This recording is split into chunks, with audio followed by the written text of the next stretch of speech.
Welcome to সফরম engineering YouTube channel. আজকে আপনাদের জন্য আরেকটি নতুন ভিডিও নিয়ে হাজির হলাম। আজকে আপনাদের দেখাবো কিভাবে একটি পুরাতন ট্রান্সফর্মার রিপেয়ারিং করবেন এবং কিভাবে একটি নতুন ট্রান্সফর্মার আপনি নিজে নিজেই তৈরি করতে পারবেন সে সম্পর্কে বিস্তারিত আলোচনা করব। তার আগে দেখে নিয়ে যে দেখতে পাচ্ছেন যে আমাদের অনেকগুলো ট্রান্সফর্মার, এই পুরাতন ট্রান্সফর্মার এখানে রয়েছে। সেই ট্রান্সফর্মারগুলো কিভাবে খুলে আবার সেই ট্রান্সফর্মারগুলো পুনরায় কিভাবে ওয়েল্ডিং করব। ওয়েল্ডিং করার পরে একটি নতুন পরিপূর্ণ ট্রান্সফর্মার হিসেবে আমরা কিভাবে তৈরি করতে পারবো। দেখেন ট্রান্সফর্মারগুলো যে এখানে খোলা হচ্ছে, দেখেন ট্রান্সফর্মার কয়েলগুলো কিন্তু একদমই পুড়ে গেছে। এই কয়েলগুলো খোলার পরে এর ভিতর থেকে যে কোরগুলো আছে সেই কোরগুলো আমরা আলাদা করে ফেলবো। আলাদা করার পর সেই এর যে ফ্রেমগুলো আছে সেই ফ্রেমগুলো যদি ভালো থাকে সেটার উপরে আমরা প্রাইমারি কয়েল এবং সেকেন্ডারি কয়েল, দুইটি কয়েল পেঁচানো থাকে, সেই কয়েলগুলো খুলে নেব। সাধারণত ট্রান্সফর্মারে যে দেখতেই পাচ্ছেন যে এই কয়েলগুলো যে দেখতে পাচ্ছেন এটা সেকেন্ডারি সাইডের কয়েল। এই সেকেন্ডারি সাইডের কয়েলগুলো কিন্তু অনেক মোটা থাকে, হেভি থাকে, আর প্রাইমারি সাইডের কয়েলগুলো কিন্তু এই যে পেঁচানো দেখেন অনেক চিকন চিকন থাকে। এই যে দেখেন সাধারণত যে 5 কেবি থেকে শুরু করে 100 কেবি পর্যন্ত যে ট্রান্সফর্মারগুলো আছে সেই ট্রান্সফর্মারের যে গেজ মানে যে তারগুলো ব্যবহার করা হয় সর্বনিম্ন 12 এবং সর্বোচ্চ 22 পর্যন্ত ব্যবহার করা হয়। দেখেন ট্রান্সফর্মারের কোরগুলো খুলে ওখান থেকে যে লাস্টের যে ফ্রেমটা আছে, দেখেন ফ্রেমগুলো পুড়ে যাওয়ার কারণে আমরা এখানে একটা নতুন স্টিলের যে কোর আছে, কোরের একদম প্রথমের যে সেই কোরটা নিয়ে এসে আমরা একটা ফ্রেম তৈরি করব। যেহেতু ফ্রেমটা পুড়ে গেছে সেই ফ্রেমটা প্রস্তুত করতে দেখেন আমাদের এই যে এখানে আমরা কিন্তু একটু আগে দেখলেন যে আমরা ওই মাপ দেওয়ার পরে, স্কেল দিয়ে মাপ দেওয়ার পরে এই দৈর্ঘ্য প্রস্থ এবং উচ্চতা কতটুকু হবে সেই পরিমাণ করে আমরা এই যে দেখেন এই বোর্ডগুলো কেটে নেব। কেটে নেওয়ার পরে বোর্ড মানে আমাদের দৈর্ঘ্য কতটুকু এবং প্রস্থ কতটুকু উচ্চতা কতটুকু সেই পরিমাণে স্কেল দিয়ে আমরা দাগ দিয়ে সেটা একটি পরিপূর্ণ ফ্রেম কিভাবে প্রস্তুত করব সেটা দেখাবো। এখন দেখেন স্কেল দিয়ে দাগ দেওয়া হচ্ছে দৈর্ঘ্য কতটুকু এবং প্রস্থ কতটুকু এবং উচ্চতা কতটুকু সেই অনুযায়ী আমরা আজকে দুইটা ফ্রেম প্রস্তুত করব। দুইটা ফ্রেম প্রস্তুত করার পরেই আমরা চলে যাব কিভাবে কয়েল পেঁচানো হয়। ফ্রেমগুলো প্রস্তুত করতে হলে এই ফ্রেমগুলো কিন্তু একদম সূক্ষ্ম পরিমাপ করে তারপরে এই ফ্রেমগুলো প্রস্তুত করতে হবে। দেখেন মোটামুটি ফ্রেমগুলো প্রস্তুত করার কাজ কমপ্লিট, দেখতেই পাচ্ছেন ফ্রেমগুলো অনেক সুন্দর করে প্রস্তুত করে আঠা দিয়ে লাগিয়ে দেখেন প্রস্তুত কমপ্লিট। আঠা দিয়ে লাগানোর আগে আমরা দেখে নেব যে এই ফ্রেমের যে ফরম্যাট আছে দেখেন সেটার মধ্যে আঁকা বাঁকা বা কোনো দিকে কর্স যদি এটা কম বেশি হয় তাহলে যে কোরগুলো আছে কোরগুলোর ভিতরে ঢোকানো একদমই অসম্ভব হয়ে যাবে। সে কারণে একটি নির্দিষ্ট মাপ দিয়ে কেটে ফ্রেমগুলো প্রস্তুত করে তারপরে ফ্রেমটা আটকানো হবে। দেখেন একটা কমপ্লিট করা হয়েছে এবং আর একটির কাজও প্রায় শেষের দিকে। দেখেন ভিডিওটা কেটে দিলাম, অনেক লং হয়ে যাচ্ছে।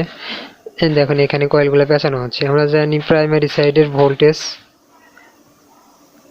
6350 এর ফেজ ভোল্টেজ, তাহলে আমরা যেহেতু নিব আমরা আপনার 240 ভোল্ট, সে কারণে আমরা রেশিওটা বের করে কিভাবে কয়েলটা পেঁচাতে হবে সেটা দেখব। মানে যেহেতু আমরা যদি 6350-এ 220 দিয়ে ভাগ দিই আমাদের রেশিও আসবে 26.46।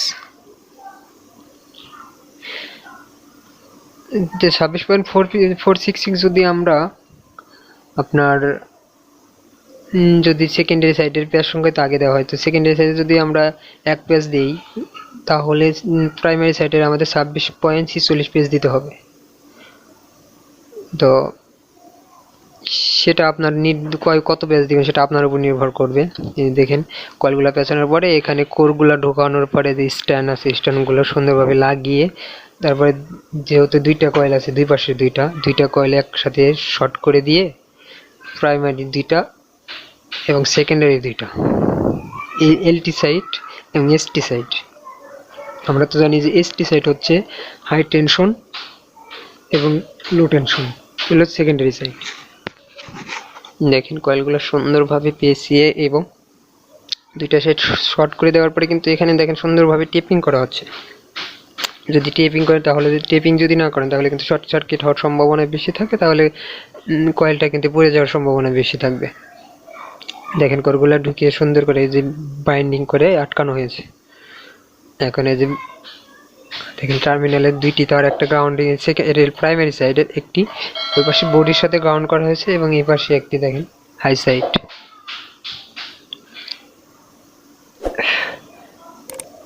দুই পাশে লাগানো কমপ্লিট, এটাও কমপ্লিট। এখন এখান থেকে নিয়ে যে আরো যে কয়েলগুলো আছে দেখেন সেই এই পাশে কিন্তু অনেকগুলো কয়েল এরকম ভাবে প্রস্তুত করা হয়েছে। এখান থেকে এই কয়েলগুলোর এখান থেকে পরিপূর্ণভাবে কমপ্লিট করার পরে যে হিটিং চেম্বার, এখানে 72 ঘন্টা হিট দিতে হবে।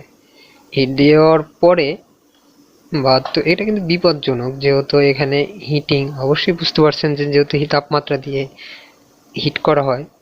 দেখেন এই হিটিং চেম্বারে মানে হিট দেওয়ার পরেই আমরা এখানে নিয়ে আসবো। দেখতে পাচ্ছেন নিয়ে আসার পরে এই যে ট্যাঙ্কের ভিতরে ঢোকানো হয়েছে। ট্যাঙ্কের ভিতরে দেখেন কয়েলটি ঢোকানোর পরে যে টার্মিনালগুলো ছিল, 4টি terminal, high side, low side, HT side এবং এলটি সাইড।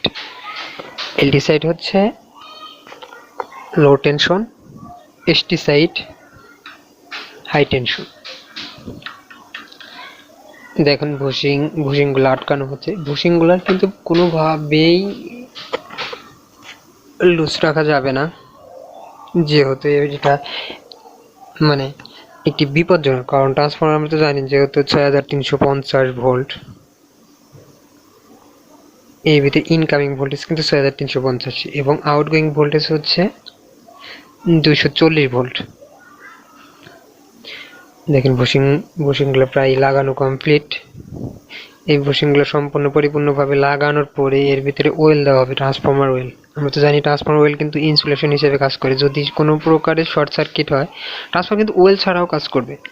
আমাদের যে ওয়েল দিতে হবে তা না, কিন্তু ট্রান্সফরমার কয়েলটা আমাদের ঠান্ডা রাখার জন্য এর ভিতরে ট্রান্সফরমার ওয়েল ব্যবহার করে। ট্রান্সফরমার ওয়েলগুলো কিন্তু ইনসুলেটর হিসেবে কাজ করে। আর ট্রান্সফরমার ওয়েলের যে একটি নির্দিষ্ট ক্যাপাসিটি আছে সেটা তো অবশ্যই অনেকেরই জানা আছে, আর যে জানা না থাকে আমি এ সম্পর্কে আরেকটি ভিডিও বানিয়ে আপনাকে দেব, যে ট্রান্সফরমার কত কেবি পর্যন্ত হলে আমরা ব্যবহার করতে পারবো এবং কত কেবি হলে ব্যবহার করতে পারবো না। দেখেন অনেকগুলো ট্রান্সফরমার খোলার পরে যে বুশিংগুলো আমরা একত্রিত করে এক জায়গায় রাখা হয়, সেটা বাছাই করে কোনটা কোন ট্রান্সফরমার সেটা পরিমাপ, মানে একটি নির্দিষ্ট পরিমাণ জানাই থাকে যে এটা কোন ট্রান্সফরমার হবে, সেই অনুযায়ী লাগে। দেখেন ওই যে এলটি সাইটের ওখানে কিন্তু হাই টেনশন লো টেনশন লাগানো আছে, দেখানো আছে। এখানে কিন্তু এই যে X1 X2 এবং H1 H2 দেওয়া আছে। দেখেন এই যে X2 কিন্তু গ্রাউন্ডিং করা আছে এবং ওই পাশে H2 ওই যে X2 এর সাথে এখানে গ্রাউন্ড করা আছে এবং এটা হচ্ছে হাই সাইড, এই যে H1 এবং X1, এটা হচ্ছে আউটগোয়িং হবে X1 দিয়ে এবং ইনকামিং হবে H1 দিয়ে। সাধারণত আমরা H1 এবং X1 দ্বারা ইনকামিং এবং আউটগোয়িং করে থাকি। আর H2 হচ্ছে X2 হচ্ছে আপনার গ্রাউন্ড। ট্রান্সফরমারগুলো এখানে পরিপূর্ণভাবে কমপ্লিট করার পরে আমাদের অনেকগুলো টেস্ট করতে হয়। আমরা তো সবাই জানি যে ট্রান্সফরমার কী কী টেস্ট করা হয়, পোলারিটি টেস্ট, তারপরে হচ্ছে আপনার ratio test, short circuit test, open circuit test, অনেক ধরনের অনেকগুলো টেস্ট আছে। সেই টেস্টগুলো করে পরিপূর্ণভাবে টেস্ট করার পরেই কিন্তু আমরা এই ট্রান্সফরমারগুলো নিয়ে লাইনে সরবরাহ করতে পারবো। টেস্ট না করার পরে যদি কোনো প্রকার কোনো ফল্ট হয়, আপনারা লাগানোর পরে কোনো দুর্ঘটনা হলে সেটা কেমন, সেজন্যই পরিপূর্ণভাবে একটি ট্রান্সফরমার প্রস্তুত করার পরে আগে বিভিন্ন প্রকার টেস্টগুলো কমপ্লিট করে তারপরে ট্রান্সফরমারগুলো নিয়ে আমরা লাইনে সংযোগ করতে পারবো। দেখেন এখানে ট্রান্সফরমার কাজ কিন্তু আমাদের পরিপূর্ণ কমপ্লিট। এই ট্রান্সফরমারগুলো নিয়ে এখন আমরা চলে যাব কিভাবে এই ট্রান্সফরমারগুলো টেস্ট করা হয়। এই টেস্ট করার পরে তারপরে পরিপূর্ণভাবে দেখেন এই যে টেস্ট করার জন্য কিন্তু আমরা নির্দিষ্ট পরিমাণের ইনস্ট্রুমেন্টগুলো লাগানো হচ্ছে।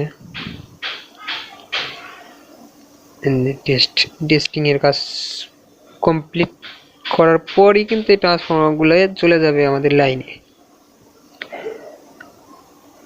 এই যে হাই সাইডের সাথে কিন্তু তার দুইটা টার্মিনাল লো সাইড এক্স2 সাথে কিন্তু সংযোগ করা হয়েছে। যে এখান থেকে পরিমাপ করা যায়, এখানে লাগানো আছে আপনারা দেখতেই পাচ্ছেন অ্যামিটার, ভোল্টমিটার, ভোল্টমিটার। এই যে দেখেন এই টেস্টগুলো করার মিটার, ভোল্টমিটার এবং ওয়াট মিটার সম্পূর্ণভাবে লাগানোর পরে দেখেন প্রস্তুত হয়ে গেল আমাদের ট্রান্সফরমার। এই টেস্টগুলো কমপ্লিট করে ট্রান্সফরমার কিন্তু পরিপূর্ণভাবে একটি ট্রান্সফরমার কমপ্লিট হয়ে গেছে। এখন আমরা এটা নিয়ে যদি ব্যবহার করতে চাই এখান থেকে নিয়ে ব্যবহার করতে পারেন। ভালো থাকবেন, সুস্থ থাকবেন, সবাইকে ধন্যবাদ।